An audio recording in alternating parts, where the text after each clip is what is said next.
Magandang buhay para sa ating mga viewers. Tayo ay kararating ko lang. Walang tigil. Tapos bukas, ako'y aalis na naman. Kaso, hindi ako pupunta naman kami ng Bicol. Kaya dapat mag-upload na tayo. At ang aking hindi ko madadala yung aking ito may takip na to. Nasaan yung may takip dyan? Yung aking may takip, ayun, no? And hindi ko madadala yan kasi kumilik ganban, mahaba. So tayo ay mag-upload tayo ngayon nung ikatlong kabanata ng mga Tigalpo. Kasi ang daming Tigalpo nga eh. Basta tandaan nyo to, yung huwag niyong pababayaan na yung pamilya na yung pamilya ng gagawin natin. At saka gusto ko talagang matuto kayo para may mga pandepensa kayo. Tsaka yung mga request nyo, mga gamutan, tuloy-tuloy kasi puro gamutan, kumbate. Isang parte lang ng gamutan yun, yung ating At ako'y walang tigil sa pag-upload upang matuto kayo na matuto. At gusto ko lang i-share sa inyo mga gamit ko. Ito yung gamit ko. Ayan. Ito yung gamit ko. Ang nakalagay Yahweh. Yahweh. Ang nasa ilalim ay, nasa ilalim ay, ayan Ayan, nasa ilalim ay Alpha Omega. Tapos dito sa lalim ay Elohim. Ayan. Ito yung aking tumikas na ang mata nito, buhay na Buhay na mata.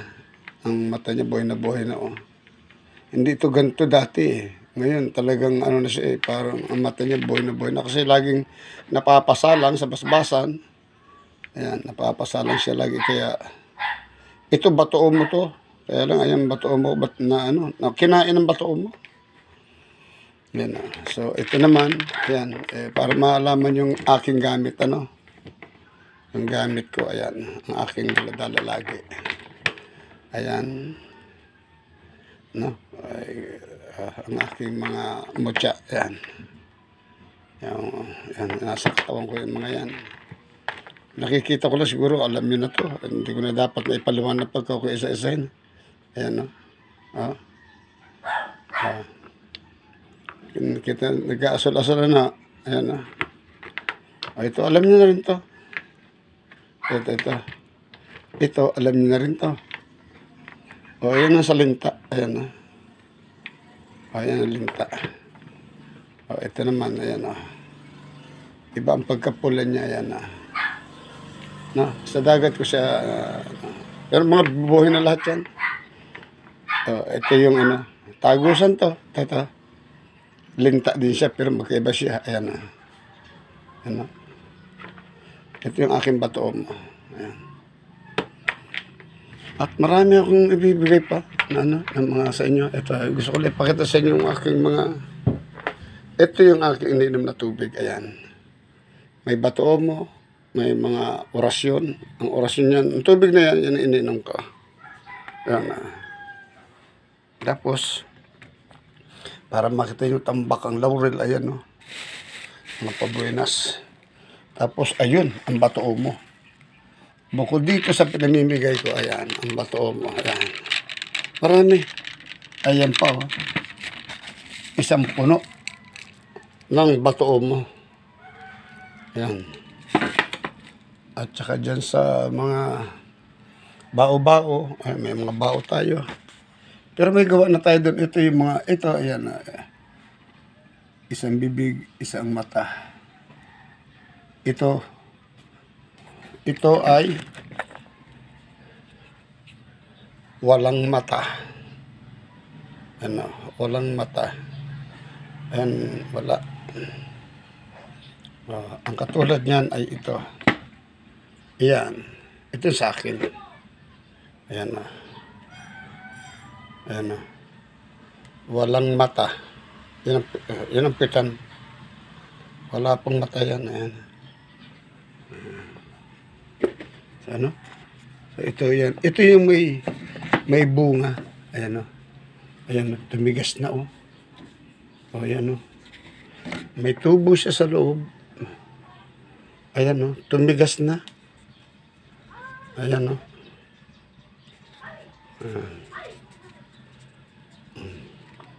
Pansinin yung mga hindi, yung hindi napapasalang, hindi binubuhay. Sila yung mga tulog. Pakita ko sa inyo. Timo. Ano ang pagkakaiba nito?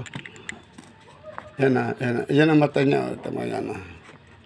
Para siyang yung malungkot. Kasi walang buhay. Yan na. Yan na. Malungkot siya. Walang buhay. Ito yung pinakatangkay. Pero kung ikukumpara mo ito, ayan sa mata niyang isang yan, ito. Ayan o, tingnan mo sa mata. Kesa ito, ang mata nito, ayan o. Ibig sabihin buhay na buhay yan. Ayan ano, kesa sa mata no. Yung isa ko nito, binigay ko kay Michael Montajes ng Leyte, sa Bisaya. Yan. Kaya shout out sa'yo, Michael Montajes, ayan. O yan, para ano tayong pamigay. Ito na may libre. Nandito yung puno yung ipakita ko sa inyo ha, yung sinasabi kong ayan no. Ito natin. Kaya no. Yung bato ng rainbow baghari, ayan o. Diba? Yan ang nga pinamigay ko. Magbigay ako ng 7 ng 7.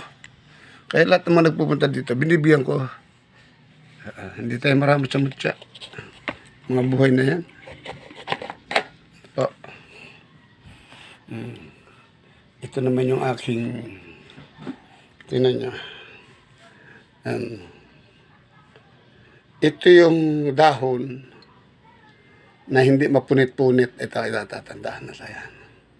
Yan. Hindi mapunit-punit ang dahon na yan. Nakababa dyan na yung lambanog. Na. Ito naman yung aking kabal. Ginseng. Pero may bato mo din yan. Ayan. Diba? May mga orasyon. Nakalagay pa ng orasyon na yun. Otoyos, Estiros Atanatos. Ayan. Yan. Yan ang ating mga gamit. Ito yung ating langis. Lahat ng butya na andito na. Nagsama-sama na. Ayan o.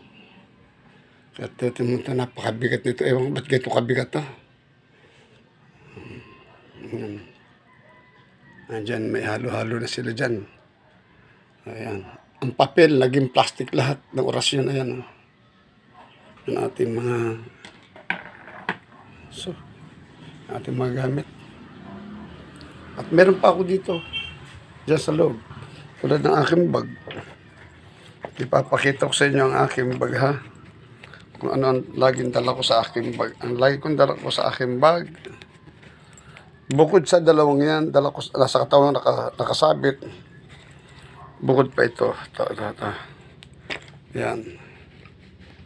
Ito yung aking panyo. Nag-iisa na lang ang panyo natin. Yan.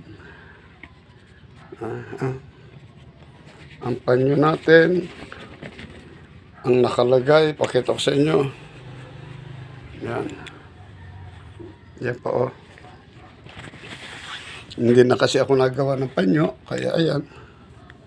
Makikita nyo na lang dyan ayaw. Ang mga nakasulat. Yan. Yosua Hamasiyah. Ayan. Ayan Yosua. Pero may nakaano yan. May nakabako dyan yan. Elusab. Ibulum. Inclavator. Hak, hak, hak.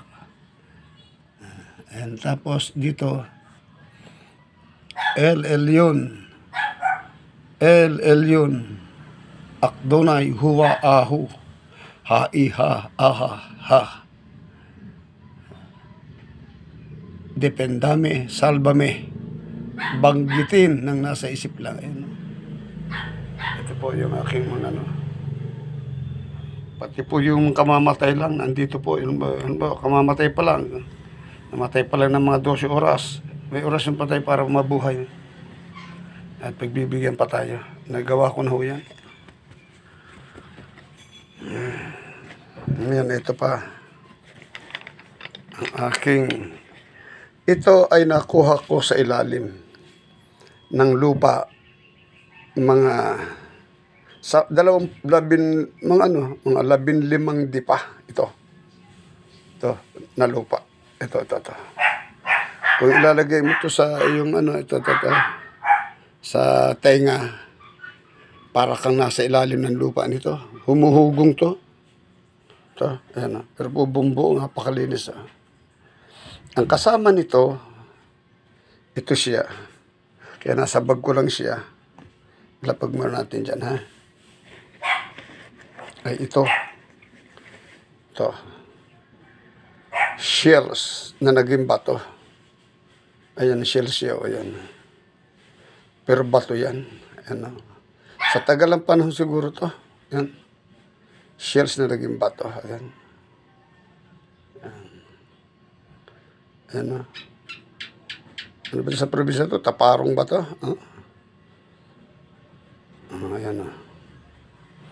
Ilagay natin dyan. Yan ang magkakasama. Yan daldala ko sa katawan. Tapos, wala na. Ito na lang. Ayan. Ito po yung pinakadulo. Ayan. Yan o. Yan nakakabit. Sungay ng usa. Babae. Pinutol ko na yung mga naghingi sa akin. Ayan. Putulan ko. Ito hindi ko puputulan. Bagkos tutulisan ko pa to. Ito. Tutulisan ko pa to.